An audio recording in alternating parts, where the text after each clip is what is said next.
Okay, and good morning, everyone. Once again, I'm Kim, and I welcome you to our topic today. It is a fresh approach to resistance to care. And as always, our monthly webinar is brought to us by a collaboration of sponsors, Care Choices, Hospice and Palliative Services, O'Connor Mortuary, Caring Companions at Home, and Alzheimer's Orange County. And my name is Kim Bailey, and I'm a gerontologist and a program and education specialist with Alzheimer's Orange County, and I'll be your host today. As we know, our sponsors provide these wonderful webinars to us as a service to the community on topics that are hopefully beneficial to anyone who cares for and works with older adults. And we hope that you find today's presentation especially helpful and informative. Let me now tell you a little bit about our wonderful presenter today. I sort of refer to her as one of our in-house resident presenters. She's subject matter expert on dementia and is a licensed psychologist, social worker, and nurse with over 30 years experience working across a variety of settings, both outpatient and inpatient mental health settings. And so all of that professional experience combines with her personal experience caregiving for her late father, Henry.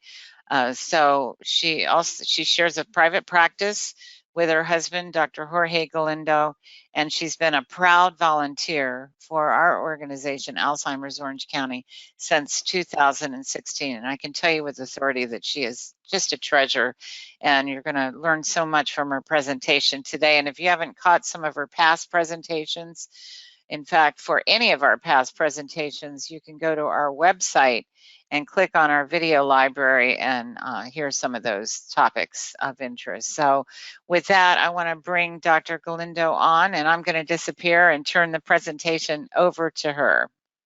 Thank you, Dr. Galindo, for joining us. Good morning, everyone, and good morning, Kim. Thank you so much for the nice introduction. So we've got a lot to talk about in a very short period of time, and I want to make sure that we get to it. Our presentation today is on the topic of resistance to care. And over the next maybe 45 minutes, we're going to talk about resistance to caregiving, why that occurs, what causes it, and what you can do to encourage cooperation. Before I get to our topic, I wanted to share the lyrics of a song that I thought about this morning, and I wanted to share with you. The song came out when I was caring for my dad, and I don't think it was written to describe the special relationship between persons with dementia and their caregivers, but it certainly spoke to me in that respect, and hopefully it'll speak to you.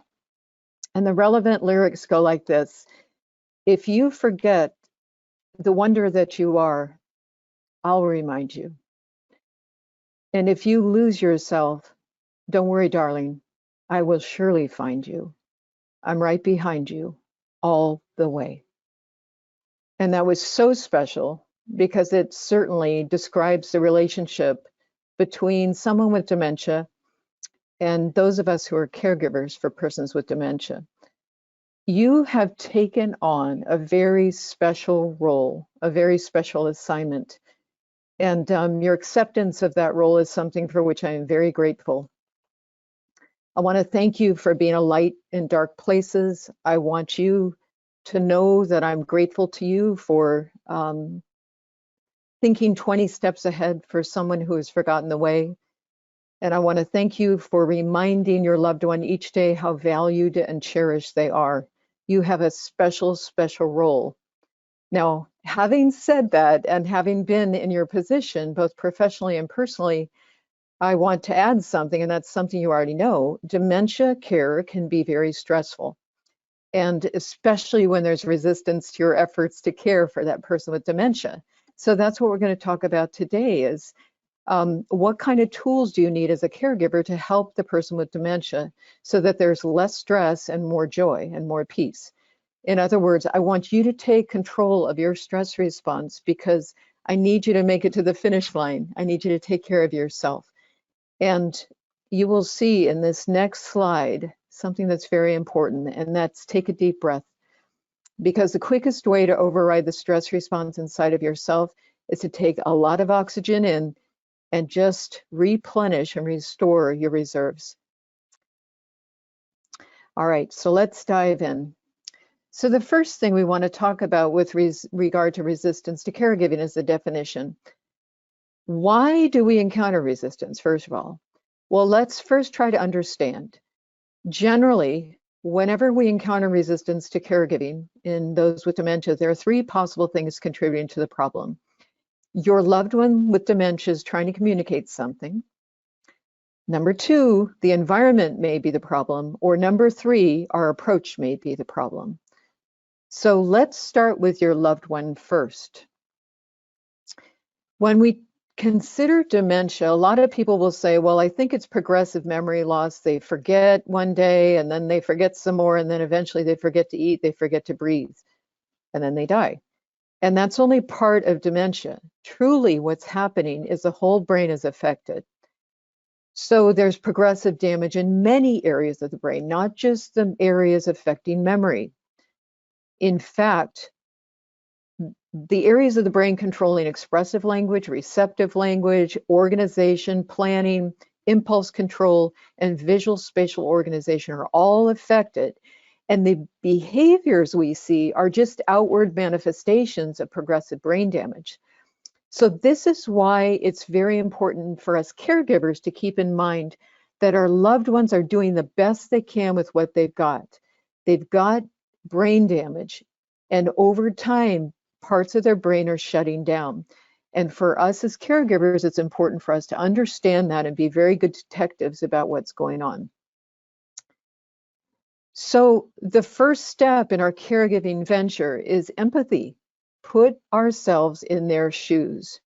Knowing that your loved one is dealing with progressive brain damage is that first clue to knowing that we have to understand that they're doing the best they can, right? So you ask yourself, through their brain, how would I feel if someone was trying to undress me against my will? How would I feel if someone was trying to jam a toothbrush into my mouth, or was mad at me and I didn't even know why, or was constantly criticizing me for no particular reason? So when we look at the progressive brain damage and understand that, and when we consider, the perspective of the world through their brains, through their eyes, and we empathize with what they're going through, we can then reframe what used to look like resistance into something softer and more understanding.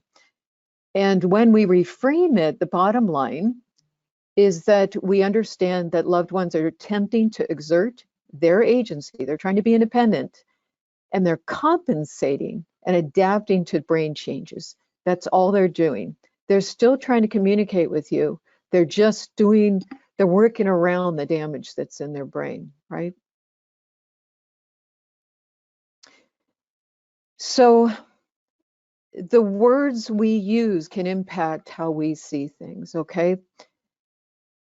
Oftentimes when you're around professionals in particular, or even, lay people, you'll hear words like combative or aggressive, or that person's so difficult. And that's what it looks like on the outside. But if you try to put yourself in their shoes, you'll realize that they're simply trying to communicate their distress. That's all they're doing.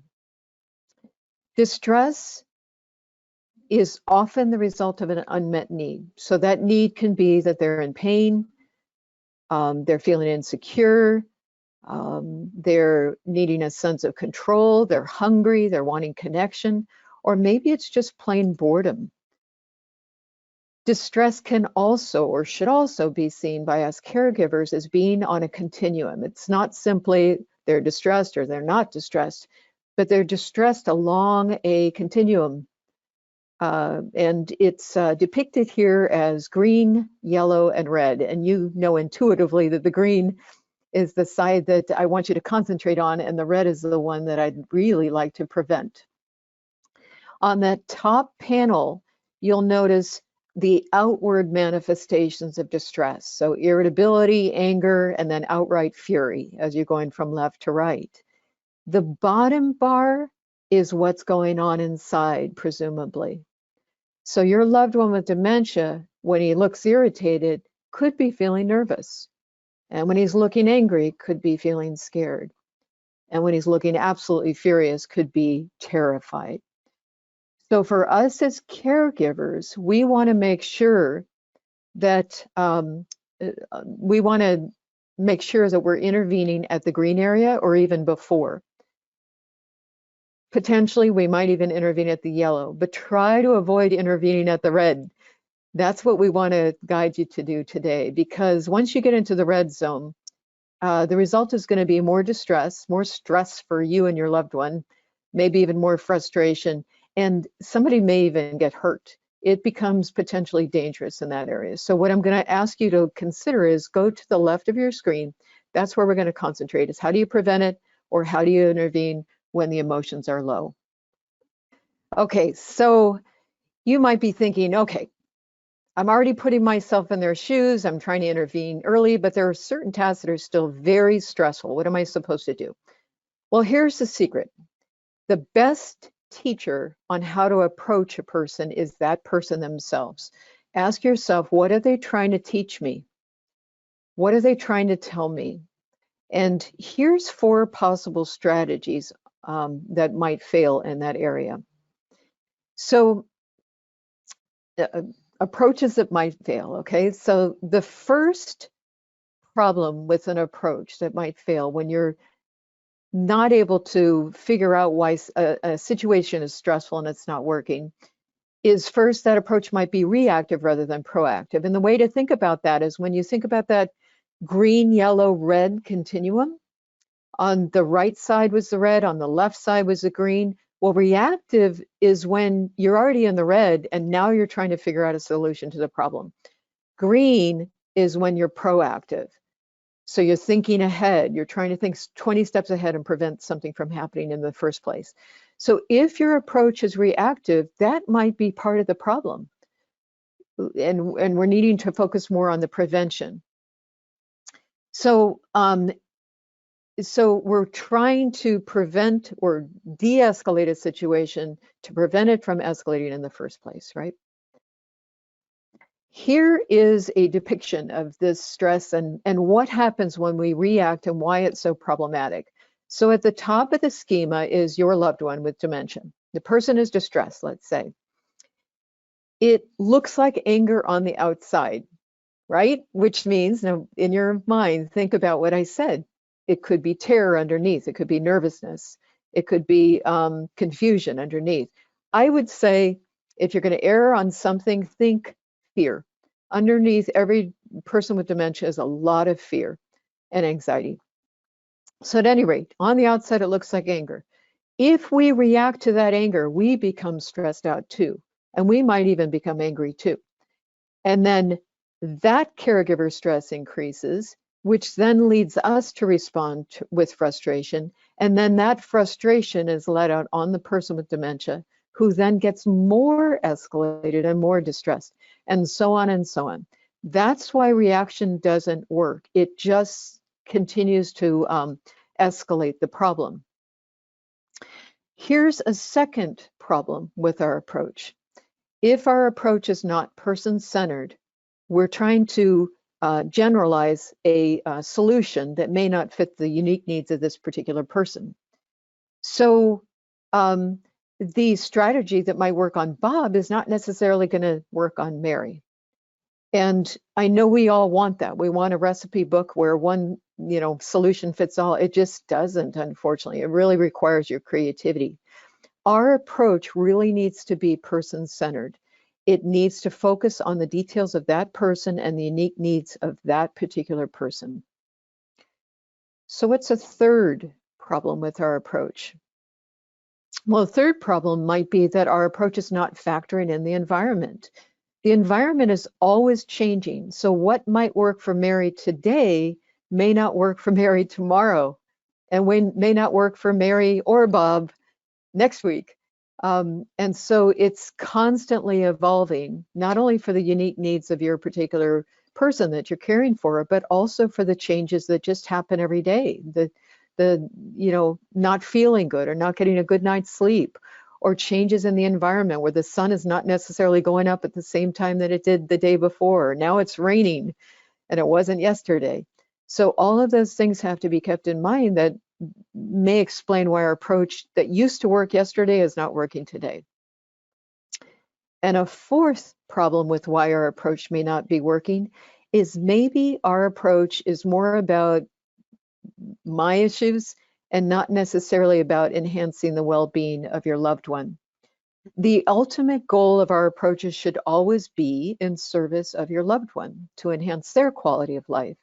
We should always ask ourselves, so how are we helping this person achieve maximum well-being throughout the day so that episodes of distress are minimized for him or her?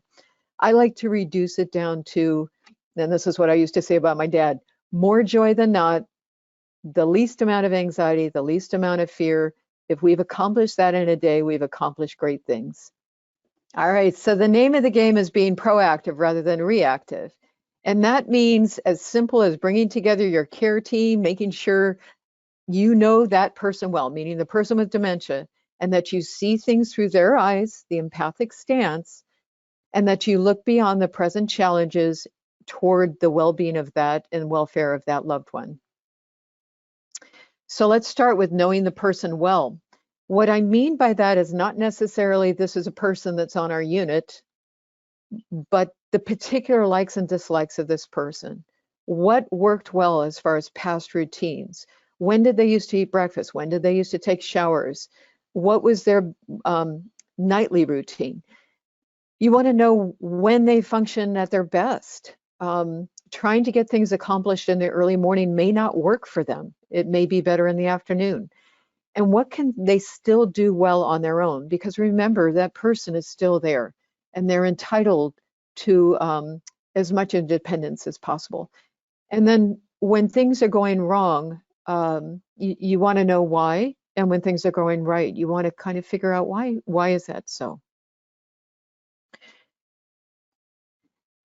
So the important thing is remembering the person in all of this. Above all else, the essence of who that person is still in there. His or her personhood doesn't disappear because of dementia. And that person deserves the same respect and dignity that we would wish that someone would give to us if we were in that position. So for that reason, what this person, help them do what they want to do. And what kind of help do they want? And from whom do they want that help? So it's all about what do they want and what do they need from those around us. The reality of dementia is that despite the ravages of the disease on logical and rational areas of the brain, the feelings still remain. The person's still inside. So that person is still experiencing pride, shame, embarrassment. They have a sense of dignity. They have self-esteem. They feel concerned about other people, and they're trying to communicate with you. And those things are really important for us caregivers to remember. So since they're doing the best they can with what they've got, we as caregivers need to be the one to adapt. We can't expect that they're going to change, right? So here are some things we can do to be proactive. Since your loved one has lost potentially some expressive and receptive language, and since that area of the brain can be affected by dementia, it's important that we don't just rely on words. So we use visual cues like pictures or gestures, or actually show the items like a show and tell. We also want to give instructions one step at a time, using as few words as possible. It can come down to maybe 2 words at a time, truly. The more words you use, the more confusing it gets for somebody who's really trying hard to hear you, but their brain is not able to process that information. When you need to repeat, do so. Just give some time to allow them to process the information and do it in as few words as possible. Again, it may just be 2 words at a time. And then provide reassurance that you hear and understand what they're trying to tell you. That's really important. As far as the environment is concerned, pay attention to the surroundings. Remember that dementia makes it really difficult to filter out stimuli. So noise and clutter and things that are distracting can be problematic. So when you're being proactive, minimize the noise and remove the clutter. Simplify, simplify, simplify. So now we're going to think about applying this proactive stance. And I'm going to use 2 common challenges. One is bathing, one is getting dressed. For whatever reason, bathing seems to be a universal issue among those with dementia. And there's a lot of theories why. We won't go into it here for the sake of time. But let's pretend there's a caregiver who is attempting to give a woman a bath. And then every time the caregiver even mentions the word bath, the woman with dementia becomes visibly upset and won't go near the bathroom. Sound familiar? I know it does for me. So here's how we're going to slow down our own thinking as caregivers to make sure that we're good detectives in figuring out what's going on. And we're going to break down the behavior into components using this acronym, IDEA.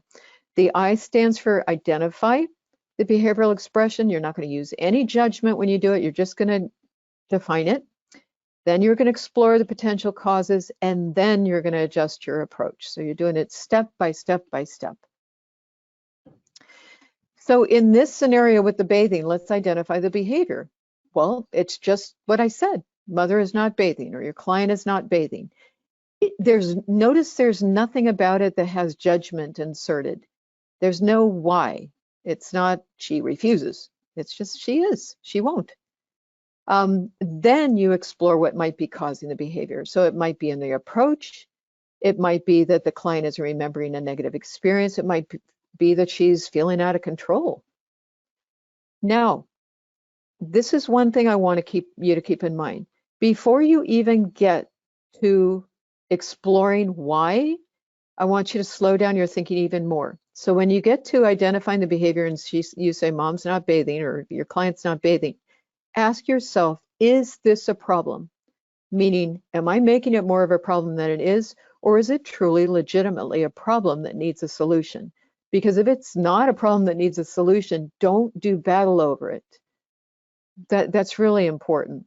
So in this case, let's say she hasn't taken a bath in a month. So okay, we move on, we explore why, right?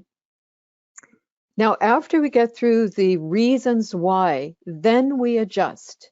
We try to adjust either ourselves or the environment, because remember, we can't adjust the person we love. We can only adjust ourselves and the environment. So in this case, it might be our tone of voice. So we might have to talk more calmly and patiently. We might want to look around at the environment and make sure it's not overly stimulating, that it's pleasant, that it's warm, for goodness sakes. We might enlist an authority figure, somebody that she respects or wants to please. And we definitely want to keep the routine going. So whatever we did that worked a week ago, we want to do the same thing this time, and then the same thing the next time, unless it's just not working, and then you adjust. So remember that I started this whole slideshow saying it's really important that we try to see things from your loved one's point of view. So when we do that, we can understand one thing that's critical about showering. It's an intimate experience. For most of our lives, we've been showering on our own, or at least we've been in charge of it. And, you know, pretty much most things that are happening in the bathroom are personal. So just the act of trying to help somebody with their showering is going to be quite intrusive, and we have to keep that in mind. So whenever possible, we want to preserve their dignity. We want to use cover-ups. We want to use the same staff every single time and limit the number of staff involved, and use very kind, respectful language. The other thing we want to do is plan ahead, have everything set up ahead of time so you're not running around. That's stressful to watch you running around. And like I said before, that the temperature in the room is warm, that you incorporate a routine, same thing every single time, especially if it's working, and be patient and calm and choose your words carefully. Go slow. Rushing in itself will make a person anxious. And then keep in mind that other senses can be incorporated, like the sense of smell, the sense of hearing. So, sight. So, the scent of soap can be wonderful. A familiar shampoo is important. Music playing is important. All of those things can really make a difference. And then above all, because we're talking about a person who's still in there, encourage them to participate as much as possible. Don't impose yourself on them. You work alongside of them to assist them in a way that they need you to. All right, we've got a second scenario that it's I don't know if it's as universal as bathing, but it's certainly pretty common, and that's getting dressed. And in this scenario, we're going to talk about the problem. We're going to apply that acronym again, and we're going to pick it apart so that you can get used to slowing down your own thinking and having the problem speak to you as far as giving you a solution, because it really does. The more you're thinking about this, the easier it gets. So in this scenario, a caregiver is attempting to help her mother get dressed. Her mother is fixated on wearing many layers, even though it's a very hot day. Her daughter tries to reason, saying it's 80 degrees outside, and the daughter is rushing to take off her layers and find something else to wear. So she's grabbing at her mom's clothes. The mother responds by saying, "Leave me alone, I can do it." And they both get more and more frustrated. And finally, mom says, "Get out." And the daughter storms out. So let's be good detectives here and let's apply the idea model. So the first step is the I in idea, and that is identifying the behavior. In this case, without using any judgment, without trying to figure out why, we just explain what, which is mom is layering her clothes. Do you notice how I say that? Mom is layering her clothes, as opposed to mom is fighting me about her clothes, or she refuses to take off her clothes. That's assuming a motive. We don't want to assume a motive in that first step. The problem is she's layering her clothes. Now, the next step is this a problem? So think about that for a second. And I really encourage you to slow down your thinking at this point, because a lot of what we think is a problem is not necessarily a problem.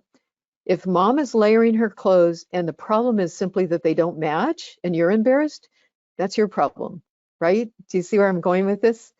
But if the problem is it's over 80 degrees, it's probably going to get to 100, she's not really drinking a whole lot of water and she's going to get heat stroke and then she's going to go to the emergency room. Okay, now it's a problem. And I do want you to intervene. It's just a matter of being very selective about picking your battles, because remember what I said before about quality of life. More joy than not, a reduction in anxiety, and a reduction in pain. And if you accomplish those things, you've accomplished a great deal. Well, if you've got peace in your household, and the issue is simply that she doesn't match, don't destroy your peace because you're concerned about what other people think about her clothes. I think you understand where I'm going with this. So now, once we identify the behavior and once we determine this is a battle worth fighting, then we go to the next step, which is explore. And when we talk about exploring the meaning, we're looking at the cause of the behavior. So could it be that she's feeling like she's not in control of the process, that she's feeling like I'm talking down to her? Could it be she feels insulted because she believes she's fully capable of dressing herself, and here I am yanking at her clothes? Or maybe it's the daughter's choice of words. Maybe this daughter is coming across way too forcefully and bossy and trying to take over. Maybe the daughter comes across as being angry or impatient or rushed or annoyed or bossy. Anytime you're pressed against the clock and you're rushing, you can almost guarantee you're going to escalate some emotions. So rushing and the tone of your voice And a non-anxious presence is really going to escalate the problems. So once we get to E for explore, you can continue to ask yourself, was there enough time? Is that part of the problem?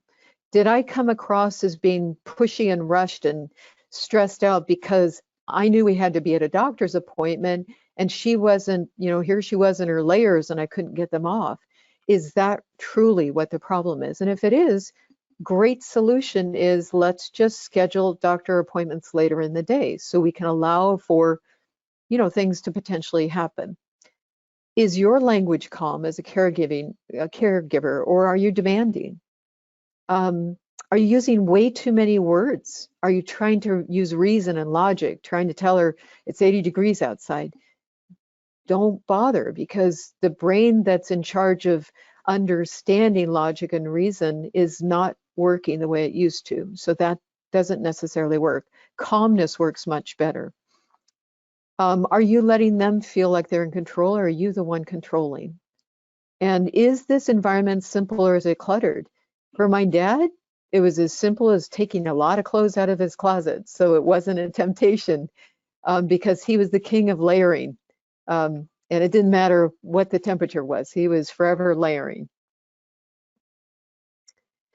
So once you get you've brainstormed about why this could possibly be, then you can start to adjust. And remember, there's only two things you can adjust. You can adjust you, or you can adjust the environment. You cannot adjust the other person because they're doing the best they can with what they've got. So here are a couple of things that you can do. You can plan ahead. Don't put yourself in a position of rushing, because when you feel rushed, you're going to get stressed, and that stress is going to affect your loved one, and you get that escalation model that we talked about before. This means, like I said before, avoid scheduling appointments that don't allow enough time. Don't press yourself up against the clock. Your life is going to slow down as a caregiver. It really will. And there's going to be a lot of things that you're going to have to eliminate from your calendar. And instead of just trying to figure out how you're going to squeeze things in your day, you may have to arrange appointments around your loved one's needs. So if they're better, more alert, mid-morning as opposed to early morning, you might want to schedule your appointments during that time. The second thing is you want to approach her calmly and patiently and on a level playing field. So in this scenario, it was daughter against mother, right? That's not a level playing field, because it starts to create a power differential where now the daughter is in charge of mother, which was not the way things have been up to this point. So it's going to be met with some defensiveness on the part of the loved one with dementia. You want to encourage mom to do as much as she can for herself, even taking the shirts off, the layers off. So you might want to get very clever about how you get those shirts off. I'll speak about my dad again. I used to appeal to his chivalry. So I would say that I was very, very cold and I needed to borrow one of his shirts that he happened to be wearing, and he would graciously give it to me, and I'd thank him profusely. And then I would shiver again and say, I need one more because I'm so cold. And we go in that direction. So I would end up being the one with the layers. And that allowed him to be in charge, and that de-escalated a potentially problematic situation. Like I said before, decluttering the closet or decluttering the room from competing distractions is very helpful. And then, of course, give lots of expressions of understanding about their feelings, like, I see you're frustrated, I understand. Give lots of compliments, and don't be afraid of saying, I'm sorry, will you forgive me? That goes a long way because it inspires compassion and the desire to care for another. And remember, that's still there despite the dementia. And that's our presentation, and we made it in record time at 45 minutes, just as I promised. That is perfect. Thank you, Dr. Galindo, for the very interesting presentation. And we do have questions, and let's go ahead and get to them. Let me just open up the question box and see what we have. Okay. So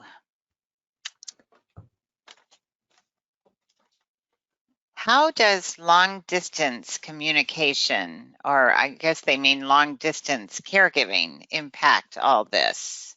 That's a great question. It is, and it's so relevant. And I assume you're talking about things like virtual caregiving or virtual contact with a loved one. I'm going to assume that's what you mean. Or that you're living in a different state and so you come periodically to check in on your loved one. Either way, I can answer your question. So initially, you might find that things like FaceTime and Zoom work for your loved one. And that's because the brain is able to comprehend certain things like two-dimensional pictures represent a three-dimensional person, or the person on the other end of the phone is my son, or my daughter comes in occasionally and I remember her face. But over time, as the dementia progresses, that's going to make those things pretty difficult. You will find that in the later stages of dementia, the ability to interpret a two-dimensional picture is compromised. So where your loved one might have looked through photographs and get a lot of joy out of that, it's no longer interesting. And what they're craving is a three-dimensional figure. And the same holds true for somebody who comes in occasionally. If I should explain something, with dementia, there's a part of the brain called the fusiform gyrus that's responsible for facial recognition. And over time, that can get just as compromised as the rest of the brain that's affected by dementia, to the point where facial recognition is compromised, including the ability to recognize a familiar person's face. So if you don't come frequently, you may arrive, your loved one with dementia doesn't recognize you, and I want to reassure you that's normal. Don't take it personally.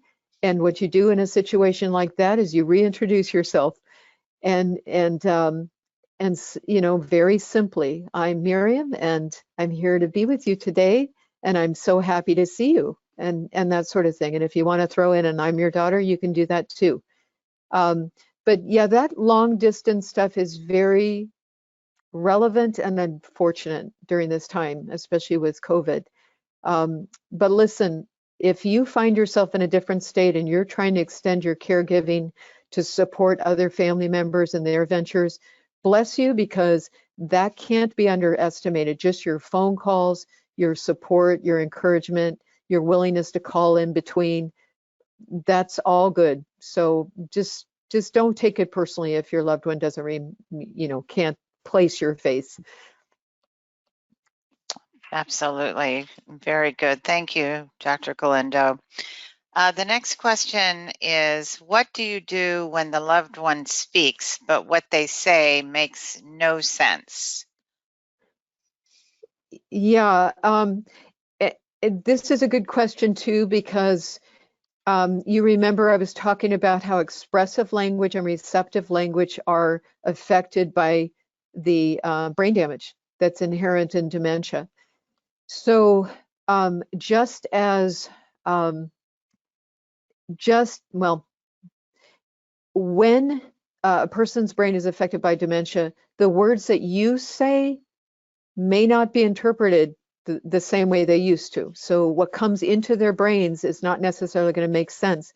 And that's why I encouraged you earlier, use as few words as possible, because if you use a lot of words, it just sounds like a jumbled mass and it gets them very frustrated, especially in the moderate to later stages of dementia. Conversely, when your loved one speaks, that's expressive language and that's affected by brain damage. So the words that they intend to use may not be coming out the way they want them to. This takes incredible empathy and detective work on your part, because what you want to do is make sure they know that you understand and that you're trying to track them. So your facial expression remains calm, your facial expression remains welcoming and open, you nod your head, you ask for more, you can say, that's very interesting, tell me more, and just rely heavily on your intuition. Now, they may feel frustrated because you're not getting it the first time. Like they're wanting some food, but they're saying shoes. And you just reassure them, it's okay. It's okay. I'm understanding. Just be patient with me, and whatever else you need to do to just smile and continue that warm embrace, that compassionate listening.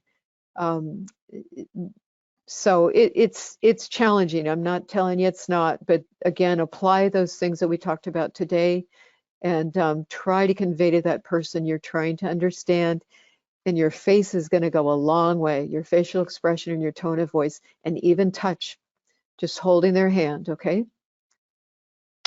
Dr. Galindo, on that issue, what do you think of? I've heard it said that in some cases, when they're really speaking that word salad or however you want to reference it, you can repeat back some of their words to them, kind of like an echolalia type approach. Mhm. Is that Mhm. something that you also promote or subscribe to, or what do you think of that method? Is that something It you would use? it might work because you might get a flash of recognition, and yes, that's what I'm trying to say.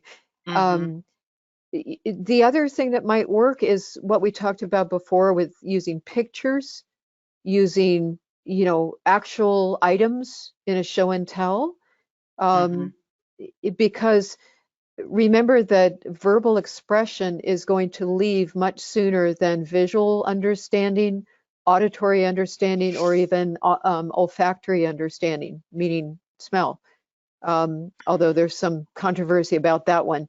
But to be able to see something would allow this person to nod their head in enthusiasm, and then you're able to repeat, cup, and they can nod their heads. Yeah. Um, so yeah, thanks for that, Kim, because certainly there's a lot of clever ways of getting to what you're wanting to get to. Yeah. Yeah. And these are, questions around communication. Yeah. And just as a reminder to our audience, we do on on a monthly, usually on a monthly basis, we do something on one of the Tuesdays around that topic because it is so important and because families and professionals alike struggle with it. So we have Ben Allen on our staff who does a lovely job of kind of breaking down how to communicate effectively and when you're caring for someone with dementia. Mhm. And it is a whole new language that we need to use. So Yes. please go to our website at alzoc.org and click on the button that says virtual education, and you can look at our calendar and see when we're going to be talking about communication next. And actually, what you were just saying about holding up things kind of plays into our next question from one of our attendees. She wanted to know, when offering a person with dementia a choice in meals, is it better to use pictures of the foods or maybe just holding up foods? What are your recommendations around that? Well, so there's a couple of challenges here. The first is the loved one able to still comprehend that a two-dimensional picture is a representation of the real item, the genuine three-dimensional item? And for some people in the later stages of dementia, they're not able to interpret a picture as being meaningful. They may see it as pretty and they may stroke the picture, but it may not carry the same meaning as seeing the food item in and of itself. So, you have to gauge to what degree this person is able to comprehend a two-dimensional image. If you find that they're not, three-dimensional images are certainly superior, but keep in mind that in the later stages of dementia, the ability to kind of retain both images at once and still remember that you're making a choice here may be compromised in the later stages of dementia. And so impulse may take over, and they may grab one of the items, not necessarily because that's what they want, but because it's pretty. Yeah. So and it's appealing to the eyes. Um, and so again, your detective skills need to be in play, your sensitivity and empathy to know where are they in their stage of dementia, and then are they capable of kind of holding two images in place while also understanding that the question is, should, you want to choose between the two of them. Mhm. So Yeah. yeah, do you want to add anything to that, Kim, or Well, does that just sound falling back complete?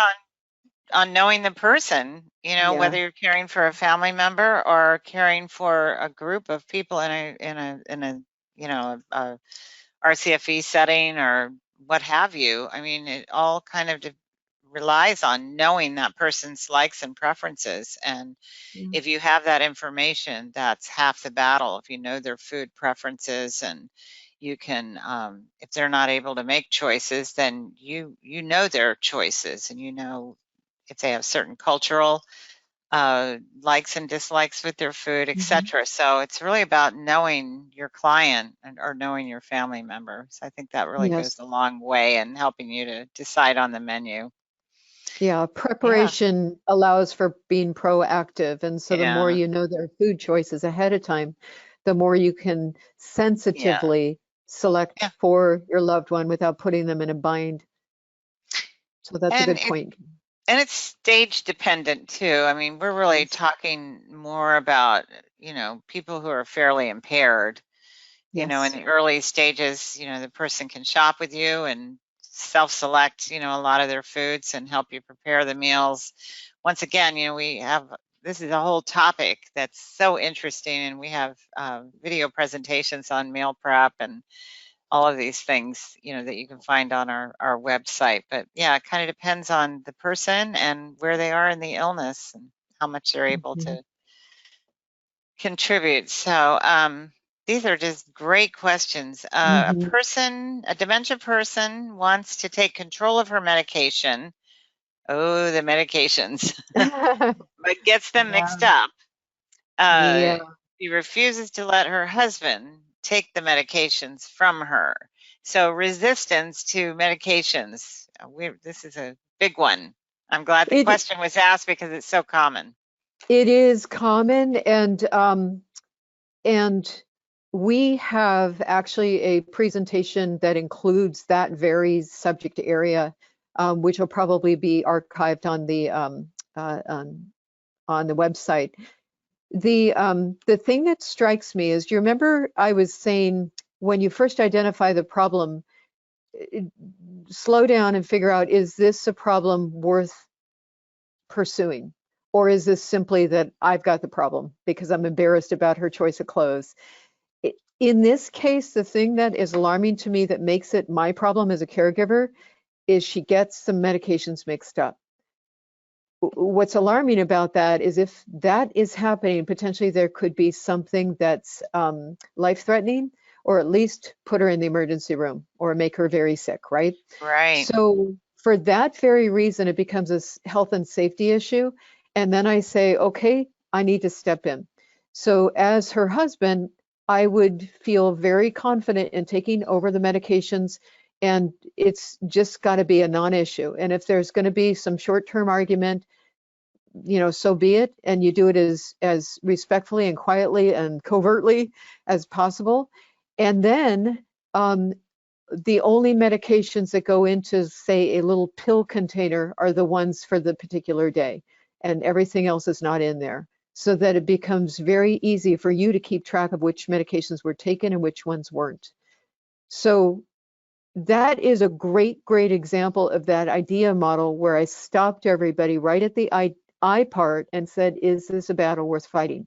Is this a problem that's impairing her quality of life? And I would say, absolutely, you can feel confident intervening and saying, you need to take over. Now, how you take over has to be very respectful, because if you make a show about it and say, it's time for me because you don't remember, you get them mixed up, it's just going to make matters worse. So like I said before, you may get a pill, those little pill boxes, and only put in the pills for the day. That way it's very clear to you which pills were taken and which ones weren't. And the next day you quietly refill the pills, and surprise, there they are. By some miracle, they're on the counter in the pill containers, ready to go, and then you're able to supervise again which pills were taken, which ones weren't. The second thing to keep in mind is if there's anything that are pills that are life preserving, for diabetes or hypertension or whatever kind of medical conditions, make sure to supervise the ingestion of those pills so that they're not necessarily being collected in a drawer someplace. And then also make sure those pills are given and taken before you attempt the other pills, like vitamins. Because if you skip a vitamin for a day, it's not going to kill her. But if it's hypertensive medication, diabetes medication, for some illnesses, you want to be supervising and you want to make sure that they're taken. And if that's all you accomplish, good. You've accomplished a lot in one day. I want to also make a plug. In addition to that all those great responses from Dr. Galindo, I want to make a plug for the UCLA caregiver training videos.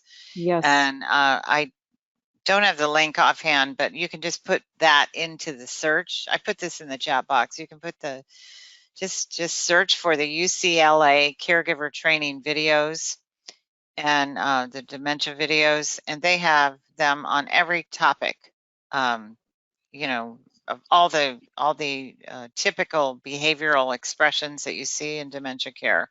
And so that is an excellent resource. And so, I want to pause for a moment because we're at 12:30 and we still have just a few more questions. So before we go back to those questions, some people might need to leave. And so I just want to take a moment to thank our sponsors once again. We're so grateful, as always, to O'Connor Mortuary, Care Choices, Hospice and Palliative Services, Caring Companions at Home, and Alzheimer's Orange County for the ability to present these incredible webinars month after month. So thank you to our sponsors. And please save the date of Tuesday, August 10th for our next webinar, and it's going to be about stroke. The title is Stroke, Facts and Prevention, and we're going to have two presenters. One is a certified acute care nurse practitioner and clinical nurse specialist from Big Mission Hospital in Mission Viejo, Diana Tai, and then we have Dr. Bassett Rahim, and he's the medical director of the neurocritical care and stroke at also from Mission Hospital. And so this, I think, is going to be a great topic. So again, that's going to be coming up on Tuesday, August 10th for our monthly webinar. So if you have to leave, we understand. You'll get your email or you'll get your evaluation via email. But for the rest of you, you can hang in just for another 5 or so minutes. We have just a couple of more questions. Let's see. And Kim, before you get to the next question, I wanted to give that website that you referred to because it's just so incredible. Thank you. It's www.uclahealth.org, and you're looking for caregiver training videos. And they have common problems with common attempts followed by a new improved way of doing things. So you get to see where things went wrong, and then you get to see another video of things done right. It's super helpful. They've got every kind of behavior you can think of. We love this series so much, and so I know that you would get a lot out of it too. So www.uclahealth.org, and you're looking for caregiver training videos. There'll be a drop-down box with all the videos there. Okay, great. In the interest of time, there's one question I'll answer very quickly. Someone wants to know what the D stands for, an idea, and really the I and the D are together for identify the behavior. And then we have a question about hoarding. Mom is a hoarder, doesn't want anyone to pick up, including family. Any suggestions for that? Yeah, that's sometimes a universal thing as well. Remember that obsessive compulsive tendencies are brain based. And so if you've got damage in a certain area of the brain that stops you from obsessing and being compulsive about certain things, if that damage is there, you're going to have a propensity to engage in compulsive activities. So that might be like hand washing over and over and over, or it could be hoarding. So there are some hoarding behaviors that are not necessarily concerning, right? You would not be asking the question if you didn't think it was concerning. So my guess is the one you're talking about is bordering on the edge of concerning. If it's a safety and health issue and the exits are blocked and you're concerned about a fire hazard, it's important to intervene.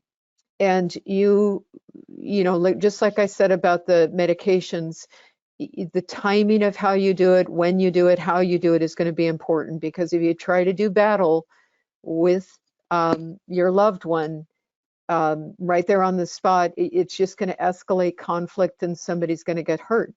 Far better is the possibility of maybe doing the cleaning while she's gone, or arranging things elsewhere, so that at least there's exits, and fire safety is not an issue. So that's what I would suggest. But if it's a pile of magazines near a bed, and they bring her comfort, okay, we can deal with that. But again, I don't think you would have asked the question if it wasn't really compromising her health and safety. The other thing to keep in mind with obsessive and compulsive behavior is if it crosses the line of health and safety, do keep in mind that you can consult with your physician, your loved one's physician, about the possibility of a medication that can help. I'm not necessarily advocating all the time for medication, but when it is a health and safety issue and it's compromising the quality of life for your loved one, a little bit of medication may help take the edge off of those compulsions and help enhance quality of life. And it's not something to be afraid of as a caregiver. So it's just something to ask the provider to see if it's a possibility. Yeah, unfortunately, we've got a few questions around this obsessive compulsive behavior, and so I'm gonna suggest that people call our helpline for individual help with that. Our helpline staff are qualified to be able to give you some detailed information on how to intervene with some of these situations that I'm seeing in the question box. So please do use our helpline for some of these issues as well. Let's see. How do you suggest a caregiver deal with being on the receiving end of verbal abuse and unkind remarks that are frequent and bring on stress? Yeah. Okay. So this is also, unfortunately, somewhat universal, at least in certain stages of the dementia process. And there's a couple of things to keep in mind. Number one, it's not personal, even though it feels like it, and it'll wear you down. So Right. as much as possible, you have to think about your own quality of life as well as your loved one's quality of life. So if this is happening all the time and the person is living in your home, let's say, you may want to expand your caregiving team and consider the possibility of out-of-home care so that you have a team of people that are helping you in this process and you can have some time to breathe. But if this is happening on rare occasions, consider the pattern. Is it happening during a certain time of day, like sundowners? Is it happening in the early dark time of the morning or late at night when it's dark? Consider, the approach. Is it that it only happens when you're telling them it's time for shower, but it's not happening any other time? So that's important. And then if it's only happening occasionally and then it'll die down, it's important that you know that you can leave the room, take a breather, come back in 15 minutes later, try again. If that still doesn't work, leave the room, take a breather, take your deep breaths, come back in, try again. Sometimes what you find with this occasional outburst is that you'll see a shift in their facial expression. They'll look like the gear shifted, and that's when you know you can ask the question and get a successful result. if you keep trying to get what you want accomplished, you may run the risk of the person being not only verbally abusive, but physically abusive. But I want to reinforce once again that the verbal abuse can be so wearing, even though intellectually you know that it's not personal. So always feel like you can enlist the support of somebody else, that it doesn't need to just be a one-man show. And if you feel like at this point in time, especially with COVID restrictions, that you are a one-man show, please take advantage of that helpline and call us at Alzheimer's Orange County, because I don't want you to feel like you have to brave this on your own. There's so many Yeah, people here who can give you good tips and suggestions, okay? yeah. It's hard. This is a hard job. It's tough stuff. Yeah. Absolutely. I'm afraid I'm going to have to bring the presentation to a close. We Yeah. have lots Again. more questions, so Yeah. please do feel free to call the helpline, and I Yes. mean that. Even for our professionals, the helpline is not an exclusionary, it's not exclusionary to family caregivers only. So Mhm. there's some really great questions about individuals, situations that we Yeah. would like to help you tease through. And so please use the number in the chat box to call our helpline, and we'll do our best to help you. So that does, in fact, bring us to the conclusion of our webinar. We want to thank Dr. Miriam Galindo so much for sharing her Oh, you're welcome. expertise and her time with us. Again, watch for the survey as I close the webinar, or you'll get that pop up on your screen. And for those of you getting CE credit, we're going to need to have those back right away within 24 hours so that we can process your certificates. Mhm. Once again, our next webinar is scheduled for Tuesday, August 10th, and it's on strokes. And so that'll be a very important topic as well. Don't forget to visit our website at www.alzoc.org for some of those other educational events that I was talking about a little bit earlier, and to just, learn more about who we are, what we do, and how we can serve you. So thank you again, Dr. Galindo, and thanks to Thank all of you you. for joining us, and wishing all of you a great day. Thanks to our technician, and big thank you to Laura Bronson, who makes Mhm. all of this possible for us. Good day, everyone. Bye-bye.